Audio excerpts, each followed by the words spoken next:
Hindi naman siya dito, ano? Hindi na ate. Nakabuhat nga ako, ang dami kong binato. Huwag mo namang ipersa Pupunta pa nga lagi. ako sa Unisam, bibili pa ako ng pang-decorate. Huwag mo lagi yung persa lagi yun. Oh, baka mapapasama lalo yan. Hindi naman yung pinipersa yan eh. Yung anuin mo lang, yung dito, yung kamay. Pero yung buto, ano, parang lumaki siya. Ayan. Oh. Ito. Kasi madaming buto yung dito. Yung may buto dito, maliit. Yung buto doon, ang laki. Ito, oh. May buto talaga dito. Ito, tsaka ito. Kaso nga, lumaki doon. Pag-aba eh.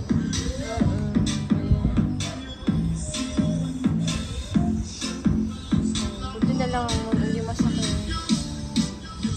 Hindi na masyado, dito na lang. Sa dito daw. Dito.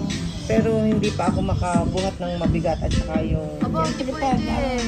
Yung magaganon, Hindi. hindi ko pa kayang magtali ng Hindi buhok. mo ganyan, yung ganun, grip. Hindi ko pa nga kaya magtali ng buhok. Pero magaling-galing na. Papatong.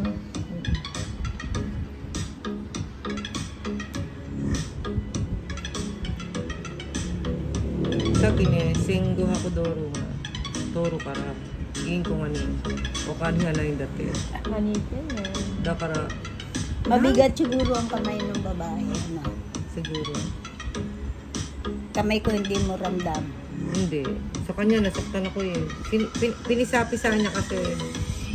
Sabi niya, nandit. Baka kinakapa kung ano yung Yun. hindi niya kasi alam yung nangyari. That in-explain mo muna ganto-ganto bago mo pinahilot. Baka basta mo lang pinahilot eh. Naghihilot daw yung doon. Alin sa inyo, kilala niya din. Kilala niya ate ni Dan din. Ewan, hindi ko nakikita.